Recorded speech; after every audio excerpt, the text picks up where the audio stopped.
So now we are going to discuss your frequency distribution class. So for the frequency distribution, so how to make your frequency distribution. Then since the frequency distribution, it also follows that it will how to make a histogram, how to make a relative frequency histogram, how to make an ogive, and how to make a frequency polygon will follow, because all of these actually hinges with your frequency distribution table. Okay, so to construct a frequency distribution table, you have the following steps. Number one is to determine the number of classes. So we use this formula, k plus 1 plus 3.322 log of n. So in Excel, you simply do this one. So this is of 25 because you cannot do it automatically. The log of 25, or that's log of n, so the base 10, so it's base 10 that we are using. Then, so this one, this is now your 1 plus 3.322 times your log of 25. Okay, so that's 1 plus 3.322 plus log of 25. So you can use your calculator for that one. And after that, you have now your class size, which is your range. Range divided by your k. Okay? In this case, class, you have first to identify kung ano ang uprahantal sang frequency distribution table. So for these data sets, let's use your market capital in $1,000,000. So first, you have to arrange your data in an array or from smallest to largest. Usually, you can use your custom sort so that everybody or at least all of those could be sorted. So you simply select your MC, then the value should be from smallest to largest, and you simply click OK. But since our capital class has decimal values, you multiply everything by 10. Okay, so all of the values here are being multiplied with 10.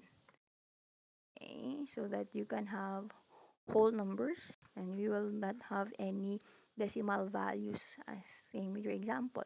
So now for the range, you simply get the highest value minus your lowest value.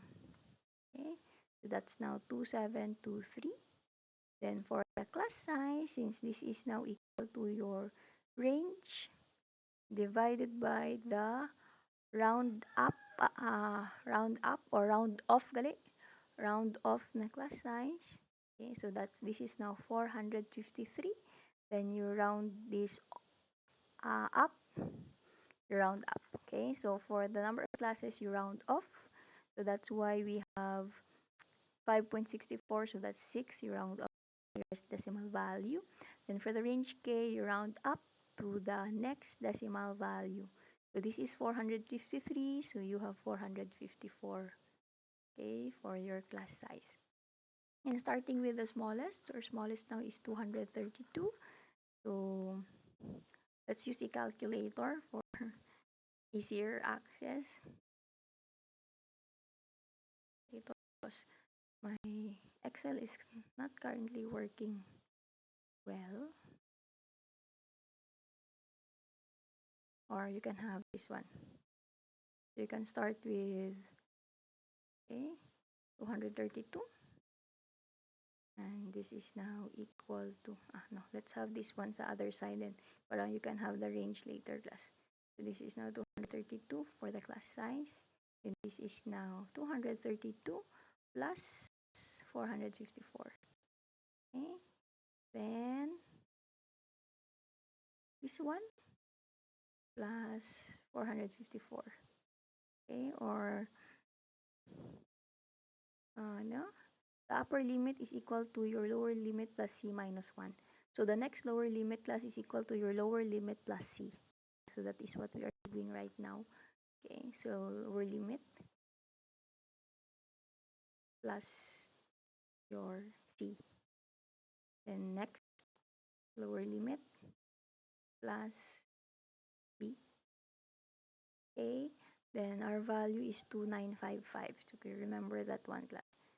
And 248 plus 454. So then one more. So this is now 2502 plus 450. So 2956. Okay, so this is 2955. So our last value is 2956. So, meaning, hindi na siya included class. Okay, 2956 na siya. So, last niya value is 2955. So, now classes now is 232 to ang minus 1 sini. So, 687. Then, next class is 686 to ang minus 1 of this, 1139. Then, 1140 to minus 1 of this, so 1593. Then 1594 my 2047. Then 2048 minus 2501. Then 2502 to 2955. Okay, and since 2955 is the last value here, you can simply remove this one. Then you count 1, 2, 3, 4, 5, 6. So there are now 6 number of classes. Okay, then for the frequency class, you can actually use this one. You can also use actually the fixed pivot table. I'll show you one how to use the pivot table in a while. Let's just finish this one, or let's just show you the pivot table now, so that you'll turn to this one later. Okay, so insert the pivot table, existing worksheet. Location is somewhere that you're not using. Let me see. Count. Lang siya danay sa value niya. Count. Need a count.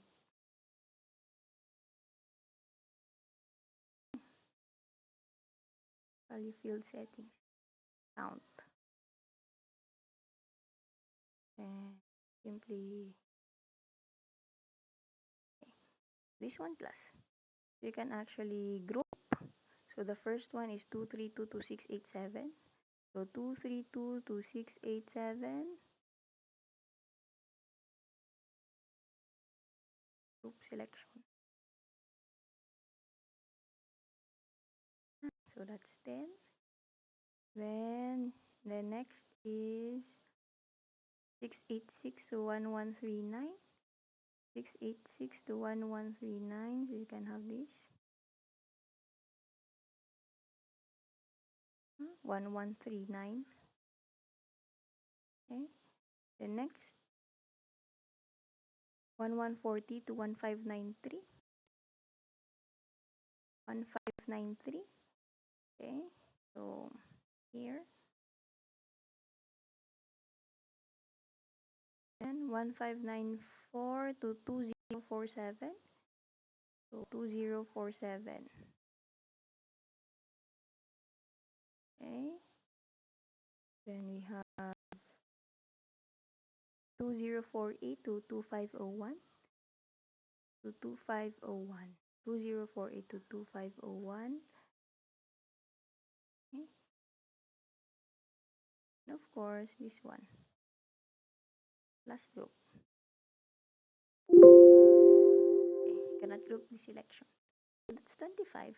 And if you want to check class, you can also that's 2322687. 2322687. So 10. Okay. So let's just copy this one. And let's just double check using wall. So that's 10. So which is correct. And next is 686 to 1139. So 686 to 1139. Okay. So this is now 6. So that's 6. Okay. Then 1140 to 1539. So 1140 to 1539. So that one. So that's a 3. So this is a 3. And 1594 to 2047. 2047. So 2. So that's a 2. Then 2048 to 501. Okay. So 2048 to 2501. So this is 3. 3. So that's 3. That's 3. Then of course this is for a total of 25. Okay. So that's now the frequency, which is the same as your fits table. Okay. So you can have that one. Then for the lower boundary and the upper class boundary, simply lower limit minus 0.5, then upper limit plus 0.5. Okay, so you can do that. This is now minus 0.5 for everything, then plus 0.5 for your upper class boundary. So let's do that.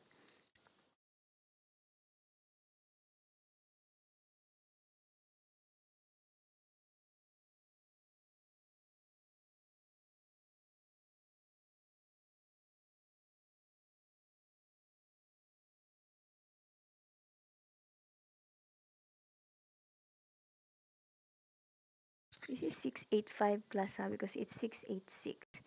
Okay, so in case you're wondering, that was wrong.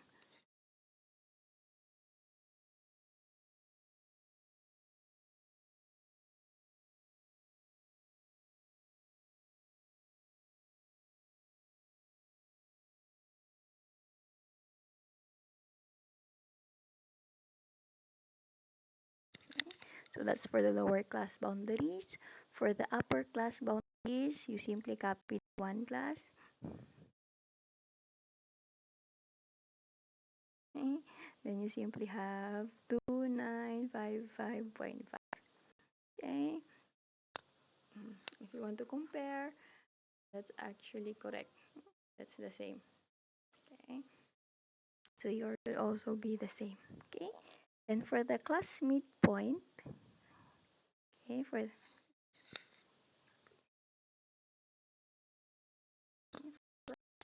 to solve for the class midpoint class, you simply have the lower class limit plus upper limit divided by 2, or UCB plus LCB divided by 2. So you can also have that one.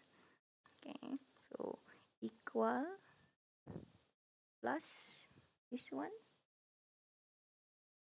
Then you divide by 2. Divide by 2.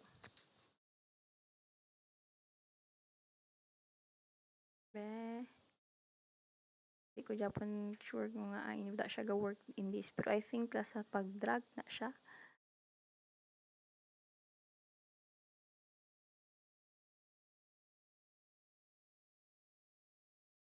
May ara na siya disang option before mo nga pag i-drag mo na siya ka-change niyo. Be? Flash fill. Hindi mo. Control Z. Not sure why it's not working.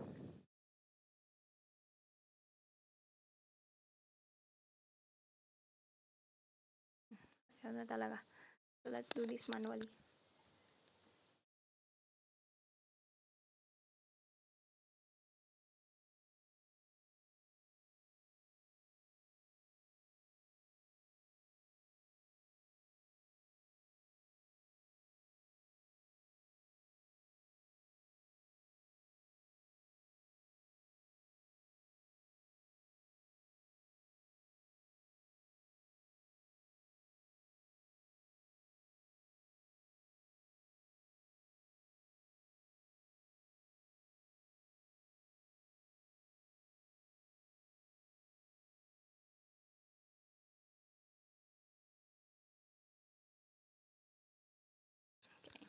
So these are now the midpoints for your data set. So that's simply your lower class boundary plus upper class boundary divided by 2 class.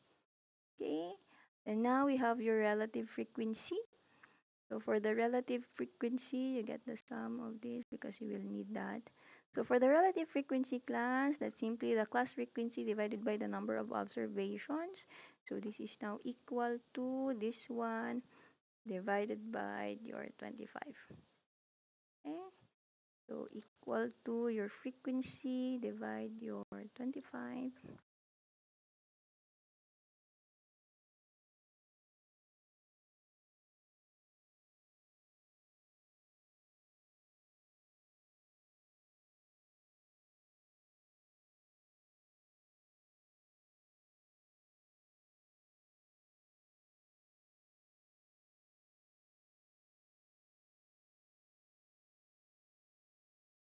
Then for the relative, then you get the sum of this one class, the total should be equal to 1.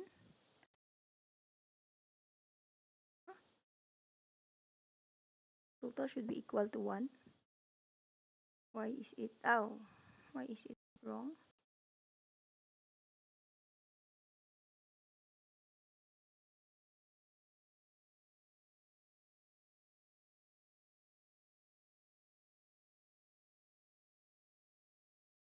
Ah, divide, alas, you're gonna be shocked. It's not, the total should be equal to 1. Okay, that's because this relative frequency, it talks about percentage. Okay, then for RFP, or your relative frequency percentage, then you simply multiply this by 100%. So this is now equal to times 100.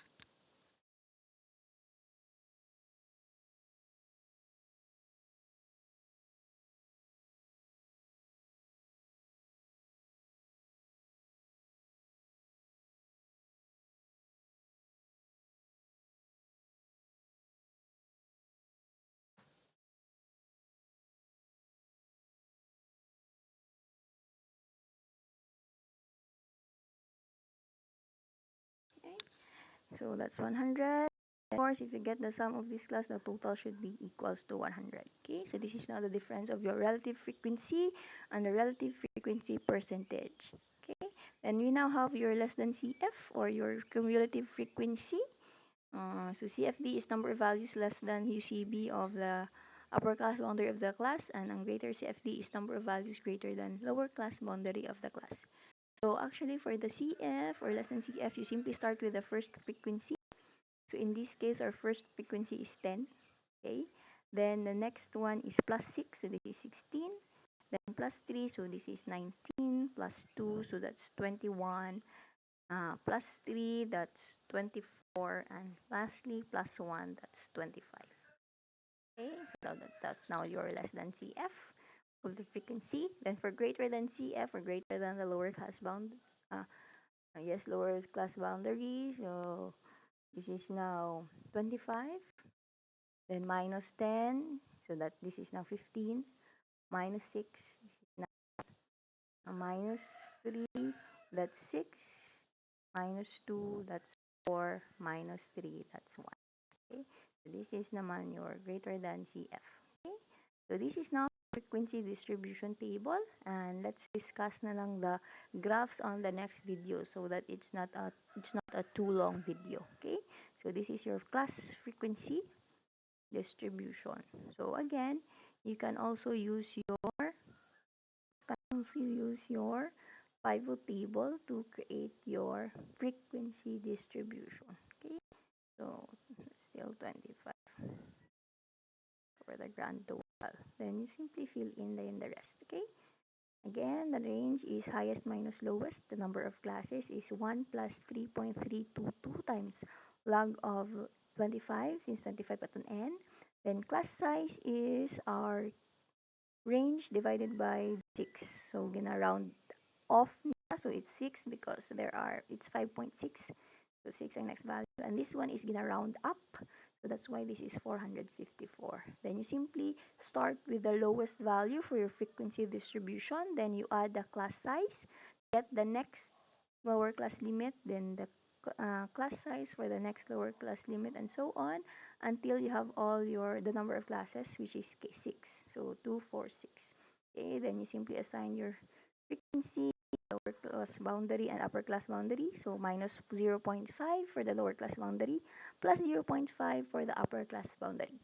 Then for the class midpoint, which you're going to use for the frequency polygon, you get the sum of your lower class limit and the upper class lower class limit and the upper class limit divided by 2, or your lower class boundary plus upper class boundary divided by 2. Either will work. Then for relative frequency, that's simply your frequency divided by the total. Okay, for each. Then for the relative frequency, that's your relative frequency times 100. Okay, so for relative frequency, the total is 1. For relative frequency percentage, the total is 100. Okay, then for cumulative frequency, if you use this one for the ogives, You simply start with the lowest, with the first frequency for less than the lower class less than the upper class boundary. Then this one, you start with the total for the number of greater than the lower class boundary. So less than the upper class boundary, greater than your lower class boundary. Okay. So that's for your frequency distribution. And let's proceed to the next video for the graphs for your frequency distribution table.